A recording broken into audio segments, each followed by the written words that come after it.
গুৱাহাটীত বন্ধু 91 প্ৰথম বাৰ্ষিক প্ৰতিষ্ঠা দিৱস উদযাপন 1991 চনত হাইস্কুল উত্তীৰ্ণ হোৱা 24 জন বন্ধু সহপাঠীৰে গঠিত এটি স্বেচ্ছাসেৱী সংগঠন বন্ধু 91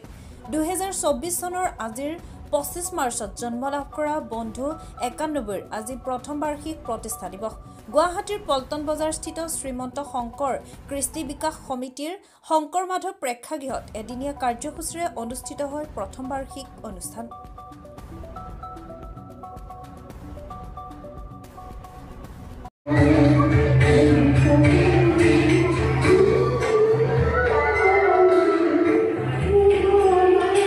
নিশ্চয় আমি 1985 চনৰ পৰা আমি এই যি আমি 33 গৰাকী বা 34 গৰাকী আমি বন্ধু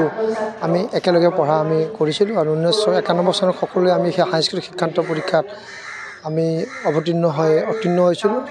সেই বন্ধুত্ব আমাৰ 40টা বছৰ আমি সুন্দৰভাৱে আমি দেখিবলৈ আমি পাৰিছিলোঁ ইয়াৰ লগে লগে আগন্তুক দিনলৈকে যেন সকলোৱে একতাৰে আমি বন্ধুত্বৰ ভাৱেৰে আমি কাম কৰিব তাৰ কাৰণে এক সংগঠন যোৱা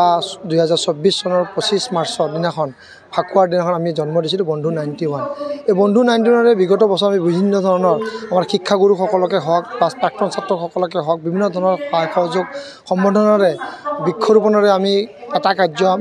এটা বছৰ কাৰ্যকাল আমি পাৰ কৰিছিলোঁ এইবাৰ আমাৰ প্ৰথমটো বাৰ্ষিক আমি কাৰ্যসূচী আজি আমাৰ অনুষ্ঠিত হৈছে ইয়াৰ পৰা আমি বিভিন্ন ধৰণৰ আমি লক্ষ্য ৰাখিছোঁ কাম কৰাৰ কাৰণে ব্যৱস্থা গ্ৰহণ কৰাৰ কাৰণে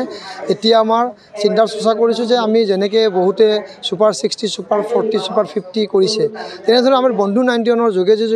ছুপাৰ 20 আমি কৰিব পৰা যায় আগন্তুক দিনত তো সেইধৰণে আমি চিন্তা চৰ্চা কৰিছোঁ দুখীয়া ল'ৰা ছোৱালী পঢ়া শুনাৰ ক্ষেত্ৰত যদি আমি কিছু সহায় কৰিব পাৰোঁ আৰু এইটো সম্পূৰ্ণ আমাৰ নিজা ব্যৱস্থাৰে আমি কৰাৰ কাৰণে ব্যৱস্থা আমি কৰিছোঁ ইয়াৰ লগে কোনোবা যদি সদায় ব্যক্তিৰ লগত যদি আমাৰ সম্পৰ্ক আহে তো নিশ্চয়কৈ তেওঁলোকৰ পৰা আমি সহায় সহযোগ আমি কামনা কৰিম তো এনেধৰণৰ চিন্তা চৰ্চাৰে সমাজৰ পিছৰ ব্যক্তিগৰাকীও যেন পঢ়া শুনা কৰিব পাৰে এই ছাত্ৰ যে পঢ়া শুনা কৰিব পাৰে তেওঁলোকক আগুৱাই লৈ আহি যে আমি যে শিক্ষাটো দিব পাৰোঁ বা বিনামূলীয়া তেওঁলোকক যদি আমি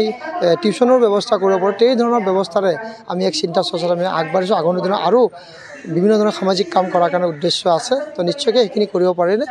আমি আনন্দিত লাভ কৰিম গুৱাহাটীৰ পৰা ৰুমিনায়কৰ ৰিপৰ্ট মহাজ্যোতি 24 লাইভ